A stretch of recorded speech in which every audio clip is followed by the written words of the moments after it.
From Prosecutor to Warlord. The evolution of Satan in Western thought.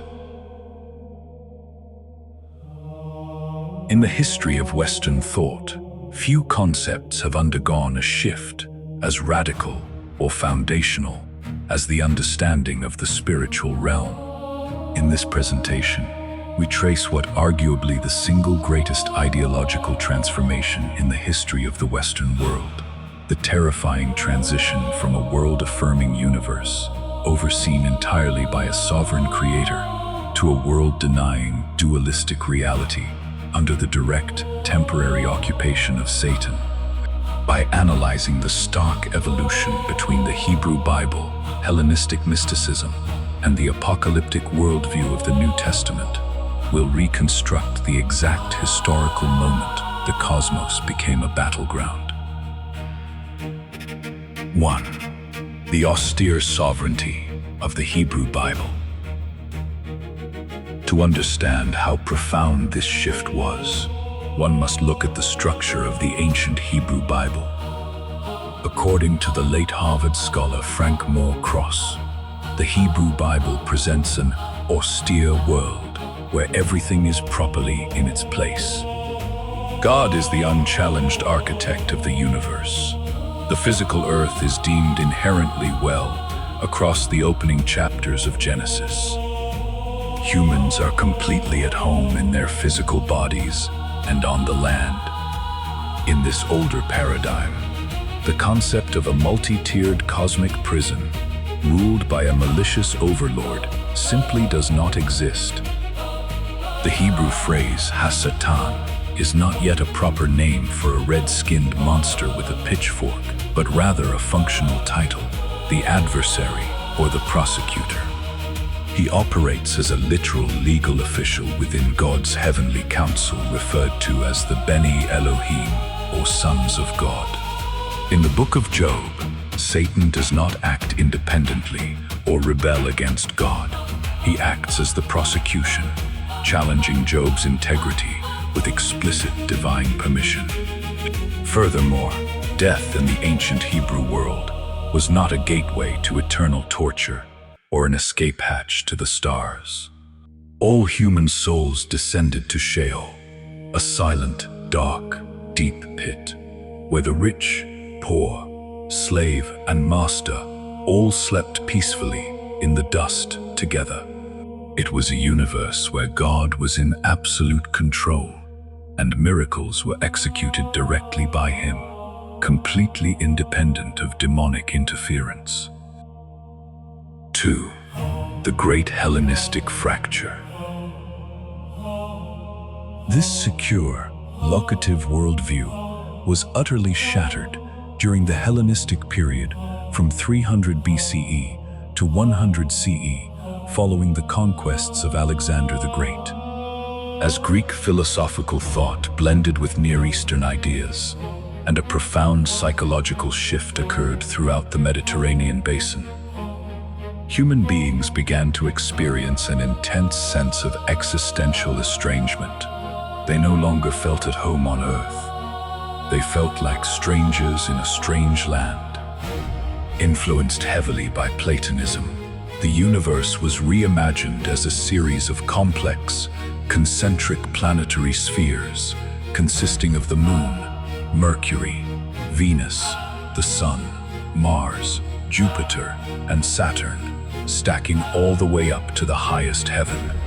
Earth was no longer God's masterpiece.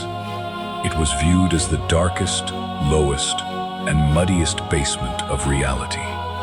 The most significant archaeological find regarding this shift was the ancient Greek lamellae.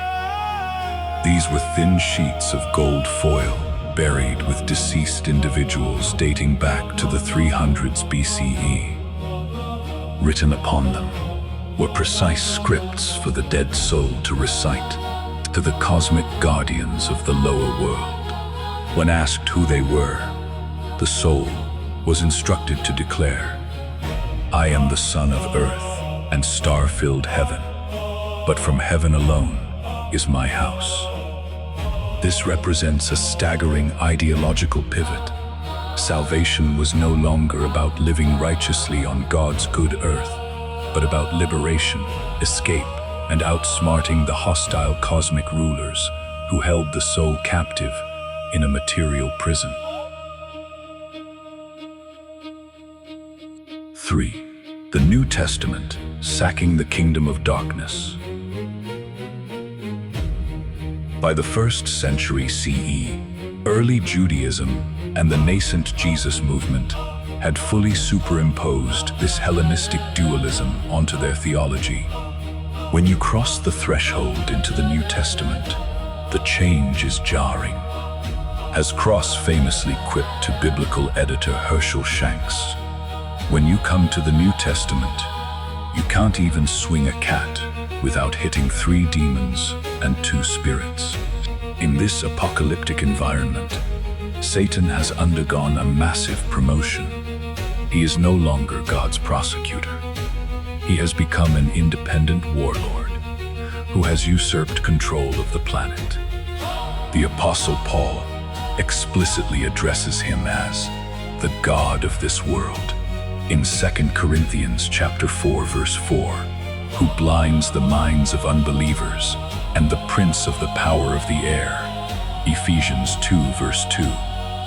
Jesus' earthly ministry must be viewed entirely through the lens of cosmic warfare. Jesus' exorcisms were not merely isolated acts of medical or psychological healing. They were calculated, strategic military incursions into enemy territory. Jesus himself outlines this philosophy. To rob a strong man's house, you must first break in and bind the strong man. Every time a demon was cast out, the foundation of Satan's illegal earthly occupation suffered a massive structural crack. When Jesus sends out 70 disciples, and they return reporting that even the spirits are subject to them, Jesus ecstatically exclaims, "I saw Satan fall like lightning from heaven," meaning the fall of Satan's institutional grip over the lower realms was actively beginning. Foul. 4. The guerrilla tactics of the adversary. Because the New Testament portrays the earth as actively occupied by an enemy combatant, the narrative of daily life becomes highly strategic and dangerous. The New Testament systematically charts the extensive network of operations attributed to Satan and his minions across the apostolic texts, showing how they manipulate the physical world. Theft and deception. Satan acts as a spiritual thief, immediately stealing the word of God from vulnerable minds, and seamlessly disguising himself as an angel of light through false teachers to derail the faithful. Physical and mental torment. He inflicts severe physical illness, such as binding a woman with an infirmity for 18 years. Even Paul attributes his infamous, agonizing thorn in the flesh directly to a messenger of Satan, permitted to buffet him to keep him humble. Exploiting human failings. The devil watches human behavior, patiently waiting to exploit any minor chink in the armor. Paul warns married couples not to deprive one another sexually for too long, specifically lest Satan find a back door into their lives through a lack of self-control. With Saul, infiltration of leadership. Satan can physically enter human beings to execute high-stakes betrayal, as seen when he enters Judas Iscariot. He even targets top leadership, explicitly demanding to sift Peter like wheat. When Peter tries to talk Jesus out of going to the cross, Jesus fiercely commands, "Get behind me, Satan." Peter did not realize that the suffering of the crucifixion was actually a hidden masterstroke designed to break the hold of the devil. Political manipulation. Behind the visible geopolitical powers of the era, such as the Roman emperors, lay the invisible rulers of darkness. Paul notes that if these rulers had actually understood God's hidden, brilliant plan, they never would have allowed the crucifixion of Jesus to happen. They were completely fooled. 5. The ultimate resolution. The new creation. The narrative of the New Testament closes with a definitive assurance that this satanic occupation is operating on a strict countdown. In the book of Revelation, the death and resurrection of Christ marks the definitive turning point where the ancient serpent is legally evicted from the heavenly realms and thrown down exclusively to the earth. Knowing his time is short, the devil prowls around like a roaring lion, seeking someone to devour, launching a final, desperate wave of persecution through political tyrants like the lawless one. She set the jar down. There is, however, a vital theological nuance regarding how this story ends.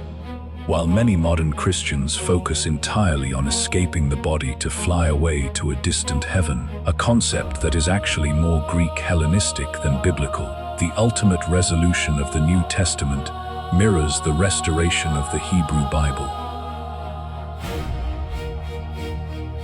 The book of Revelation culminates in humans living in a new heaven and a new earth. The ultimate goal of the biblical narrative is for Satan to be bound eternally in the lake of fire, allowing God himself to descend down from heaven to dwell permanently among humanity on a perfected, fully redeemed earth.